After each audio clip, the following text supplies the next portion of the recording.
बिस्मिल्लाहिर्रहमानिर्रहीम। आज मैं मुखातिब हूँ पीआरसी के उन स्टूडेंट्स से जिन्होंने मई 2024 में पीआरसी के पेपर्स अटैम्प्ट किए हैं और आने वाले वक्तों के लिए सितंबर 24 या मार्च 25 के लिए अपने कैफ के पेपर्स को प्लान कर रहे हैं। देखिए, सबसे पहले अगर आपने मई की अटैम्प्ट में पीआरसी के पेपर्स अटैम्प्ट किए हैं और वो इंशाल्लाह पेपर क्लियर हो जाते हैं और आप आने वाले वक्तों में कैफ के पेपर्स में अपेयर होंगे, तो हरगिज़ आपने मार्च अटैम्प्ट तक वेट नहीं करना। आपने लाजमी सितंबर अटैम्प्ट के लिए एटलीस्ट 2 पेपर को मैनेज करना है, 2 पेपर को देने की कोशिश करनी है, 2 पेपर की अच्छे से प्रिपरेशन करनी है।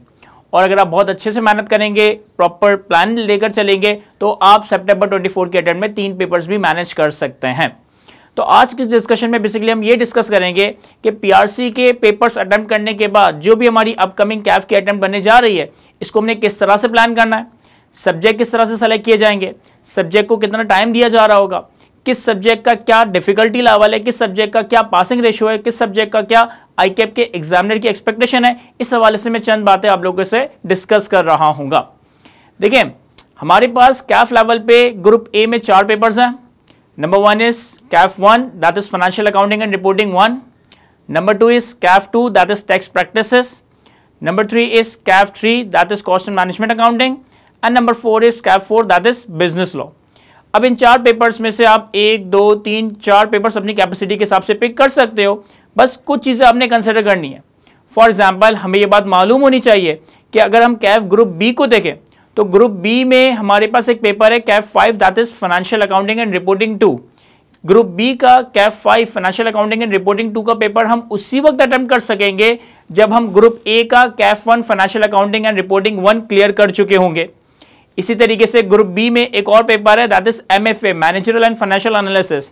एमएफए का पेपर हम उसी वक्त अटेम्प्ट कर सकेंगे जब हम ग्रुप ए में कॉस्टिंग का paper, costing and management accounting का पेपर क्लियर कर चुके होंगे। तो इसका मतलब है कि आपको अपनी सब्जेक्ट सिलेक्शन इस तरह से करनी चाहिए कि आपके पास जो ग्रुप बी के सब्जेक्ट्स हैं जो कि पेपर ऑफ ग्रुप ए के ऊपर डिपेंडेंट है, वो आपके जल्द से जल्द अनलॉक हो रहे हो। सेकेंडली, फिर आपने पेपर्स को सेलेक्ट करते वक्त अपने एग्जामिनेशन शेड्यूल, अपना जो टाइम टेबल आईकैप का, उसको भी देखना है कि मैं पेपर्स को इस तरीके से सेलेक्ट करूं कि मेरे पास रीजनेबली हर पेपर के अंदर एटलीस्ट 1 दिन का गैप मैनेज हो रहा हो। थर्डली, मैंने अपनी कैपेसिटी को भी इवैल्यूएट करना है। आइदर मैं एक ऐसा स्टूडेंट हूं जिसकी थ्योरी, जिसकी ड्राफ्टिंग बहुत अच्छी है, आइदर मैं एक ऐसा स्टूडेंट हूं जिसका न्यूमेरिकल वाला एरिया, जिसका क्यूटी वाला एरिया, जिसकी अकाउंटिंग इसके ऊपर अच्छी ग्रिप है। इन सारी चीज़ों को देखते हुए, अपने रिमेनिंग टाइम को देखते हुए, अपनी रिमेनिंग टाइम में मसरूफियात को देखते हुए आपने पेपर सिलेक्शन करनी है। सर, ज़्यादातर स्टूडेंट मोस्ट लाइकली वो यही सोच रहे होंगे कि हमने 2 पेपर्स देना है या 3 पेपर्स देने हैं ग्रुप ए के, और वो 2 पेपर्स या 3 पेपर्स में वो FAR 1 और कॉस्टिंग का पेपर सेलेक्ट कर ही रहे होंगे। FAR 1 और कॉस्टिंग के पेपर को सेलेक्ट करते वक्त हमारा इंटरेस्ट ज़्यादा इस वजह से है कि हमारी ख्वाहिश ये है कि हम FAR 1 और कॉस्टिंग को फर्स्ट अटेम्प्ट में क्लियर कर लें, आने वाली अटेम्प्ट में क्लियर कर लें, ताकि हमारे पास ग्रुप बी का जो फाइनेंशियल अकाउंटिंग एंड रिपोर्टिंग 2 और मैनेजरियल एंड फाइनेंशियल एनालिसिस का पेपर है वो जल्द से जल्द अनलॉक हो जाए।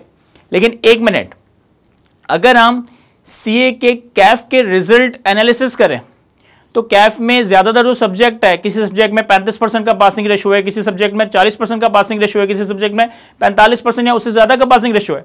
लेकिन अनफॉर्चुनेटली जो आपके कैफ में सबसे पहला पेपर है that is Kaif 1 financial accounting and reporting 1, इस सब्जेक्ट का पासिंग परसेंटेज बाकी कैफ के पासिंग परसेंटेज के मुकाबले जनरली लो रहता है, जनरली कम रहता है। जहां बाकी पेपर्स में लोग 35%, 40%, 45% पेपर क्लियर कर पाते हैं, FAR 1 में, कैफ 1 में ये रिजल्ट जनरली बिलो 30% देखने को आ रहा है। अब ऐसा क्यों है? हालांकि अगर आप गौर करें तो जब आप पीआरसी से कैफ ग्रुप ए में आते हो और कैफ ग्रुप ए में अगर आप 4 पेपर्स दे रहे हो, अकाउंटिंग, टैक्स, कॉस्टिंग और बिजनेस लॉ, तो इन चारों में से अकाउंटिंग ही वो वाहिद सब्जेक्ट हो जो आपने ऑलरेडी पीआरसी में कवर किया है। टैक्स आप पहली बार कैफ लेवल पे देखोगे, बिजनेस लॉ आप पहली बार कैफ लेवल पे देखोगे, कॉस्टिंग आप पहली बार कैफ लेवल पे सीखोगे, अकाउंटिंग वो वाहिद पर्चा है जो हमने पीआरसी में इंट्रोडक्शन टू अकाउंटिंग भी कवर किया था, और अब उसी का एडवांस वर्जन कैफ 1 FAR 1 की फॉर्म में हम कैफ ग्रुप ए में कवर करेंगे। स्टिल एक वो पर्चा जो हम ऑलरेडी पीआरसी पे कवर करके आए, उसी का हमने एक नेक्स्ट वर्जन ग्रुप ए में कवर करना है। और जब हम रिजल्ट देखते हैं तो सबसे बुरा रिजल्ट हमारा ग्रुप ए में Kaif 1 financial accounting and reporting 1 का देखने को मिल रहा होता है। ऐसा क्यों? ऐसा इस वजह से कि जब आप पीआरसी लेवल पे इंट्रोडक्शन टू अकाउंटिंग का पेपर कवर करते हो तो आपने क्लासेस में लेजर्स वगैरह को अच्छे से समझ लिया, डेबिट क्रेडिट की साइंस समझ ली, फाइनल अकाउंट समझ लिया, ट्रायल बैलेंस समझ लिया, बैंक रिकंसिलिएशन, वो सारे कॉन्सेप्ट्स आपने समझ लिए अच्छे से। और जब आपने एग्जाम अटेम्प्ट किया तो आपका एग्जाम एमसीक्यूज बेस्ड होता है, जहां पे आपके पास 4 जवाब ऑलरेडी मौजूद है, उसमें से आपने एक जवाब सेलेक्ट करना है। लेकिन जब आप ग्रुप ए में फाइनेंशियल अकाउंटिंग एंड रिपोर्टिंग 1 का पेपर देते हो, तो अब आप पहली बार अकाउंटिंग का एक डिस्क्रिप्टिव पेपर देख रहे होंगे। अब पहली बार अकाउंटिंग में सही मानों में अकाउंटिंग स्टैंडर्ड्स को देख रहे होंगे। हो सकता है कुछ हद तक बेसिक बातें हमने इन्वेंट्री या प्रॉपर्टी प्लान एंड इक्विपमेंट के हवाले से पीआरसी लेवल पे कवर की हो, लेकिन सही मानों में जो अकाउंटिंग स्टैंडर्ड्स आप देखोगे वो आप फाइनेंशियल अकाउंटिंग एंड रिपोर्टिंग के इस पेपर में देख रहे होंगे। हमने इस कैफ 1 के सब्जेक्ट के अंदर कोई 12 से 13 डिफरेंट अकाउंटिंग स्टैंडर्ड्स को कवर करना है, और accounting standards is financial accounting and reporting, यानी कि यहां पे सिर्फ हम अकाउंटिंग नहीं कर रहे होंगे बल्कि उस अकाउंटिंग को रिपोर्ट भी करना सीख रहे होंगे, यानी कि किस तरीके से अकाउंटिंग को रिपोर्ट किया जाता है, ताकि वो एक ऐसे बंदे को भी समझ आ जाए जो कि रिपोर्टिंग का बंदा नहीं है, जो चार्टर्ड अकाउंटेंट नहीं है, जिसने अकाउंटिंग नहीं पढ़ी। तो basically financial reporting is to report something to a person that is not from the background of accounting, यानी कि फाइनेंशियल स्टेटमेंट्स को इस फॉर्म में बनाकर रिपोर्ट करो कि अगर सामने की तरफ कोई नॉन अकाउंटेंट बंदा भी हो, कोई डॉक्टर भी हो, कोई लॉयर भी हो, कोई कंसल्टेंट भी हो, तो उसे भी ये फाइनेंशियल स्टेटमेंट समझ आ जाए। तो यहाँ पे जो मेजर ड्रास्टिक चेंज आता है ना फाइनेंशियल अकाउंटिंग एंड रिपोर्टिंग 1 के पेपर में, कि पीआरसी लेवल पर तक सिर्फ हम अकाउंटिंग देखते आ रहे थे, एमसीक्यूज बेस हमने एग्जाम दे दिया था। पहली बार आप फाइनेंशियल रिपोर्टिंग देखेंगे, अकाउंटिंग स्टैंडर्ड सही मानों में कवर करेंगे, और इसकी प्रेजेंटेशन, इसकी डिस्क्लोजर्स, इस रिपोर्टिंग रिक्वायरमेंट्स वगैरह के ऊपर काम कर रहे होंगे। तो ये तो चीज आपके सामने थी। अब हम बात करते हैं कि हमने किस तरीके से प्लानिंग करनी है, कितने सब्जेक्ट सेलेक्ट करने हैं और किस तरीके से अपने करिकुलम को लेकर चलना चाहिए। देखिए, मैनेजमेंट में कहावत है, the better you plan the better you perform, the better you plan the better you perform. अब जितना अच्छा प्लान करते हो ना, उतना अच्छा आप परफॉर्म करते हो। तो सबसे पहले तो आप जितने भी पेपर सेलेक्ट करते हो, 2 पेपर्स या 3 papers, depending upon your capacity, depending upon the subject size, आपने उसकी एक प्रॉपर प्लानिंग करनी है। आपने कोई एक स्मार्ट स्टडी प्लान प्रिपेयर करना है, और उस स्मार्ट स्टडी प्लान को फिर ऑनेस्टी के साथ, डिसिप्लिन के साथ, आने वाले जो भी हमारे पास 2 महीने 2.5 महीने का टाइम रह गया, उसके अंदर हमने इसे फॉलो करना है। अगर मैं आईक्यू स्कूल ऑफ फाइनेंस की बात करूं, तो आईक्यू स्कूल ऑफ फाइनेंस में कैफ के जितने भी सब्जेक्ट्स हैं, उनको स्मार्ट क्लासेस के थ्रू काफ़ी ही मिनिमाइज टाइम ड्यूरेशन के अंदर कवर करवाया। और इस मिनिमाइज टाइम ड्यूरेशन का मतलब ये नहीं है कि उसमें कोई कंटेंट की कमी या प्रैक्टिस की कमी है, उसमें सारे कॉन्सेप्ट्स जो कि आपके करिकुलम का पार्ट है, इन सारे कॉन्सेप्ट्स के ऊपर more than enough practice questions, उन सारे कॉन्सेप्ट्स के ऊपर प्रैक्टिस क्वेश्चंस के बाद उनका होमवर्क, उन सारे क्वेश्चंस के होमवर्क के बाद उनके आईकैप के पास पेपर्स के सारे सवाल भी आपको कवर करवाए जा रहे होंगे। बस स्मार्ट क्लासेस के थ्रू हमने ये सारी चीज़ें कम टाइम में इस तरह से अचीव कर ली कि यहाँ पे आपका क्लास में आने जाने का टाइम वेस्ट नहीं हो रहा होगा, यहाँ पे आपका क्लास से चीज़ों को कॉपी करने का टाइम वेस्ट नहीं हो रहा होगा। जो क्लास में हमारे पास बहुत सारी इनएफिशिएंसीज आ जाती है, उन सारी चीज़ों को हमने रिमूव कर दिया है। सारी चीज़ें टीचर आपको स्मार्ट क्लासेस के थ्रू एक्सप्लेन कर रहा होगा, और वो टीचर के बिसाइड एनिमेटेड फॉर्म में पॉपअप होकर प्रेजेंट हो रही होगी, ताकि आपका इंटरेस्ट भी बढ़ा रहे, ताकि आपका इंटरेक्शन भी होता रहे, और साथ साथ आप लोगों का करिकुलम भी टाइमली कंप्लीट हो रहा हो। इसके अलावा जो जो टॉपिक्स आपके वीकली बेसिस पे स्मार्ट क्लासेस के थ्रू कवर होंगे, हर टॉपिक के अगेंस्ट वीकेंड के ऊपर आपका एक Q&A सेशन, एक प्रैक्टिस सेशन कंडक्ट हो रहा होगा।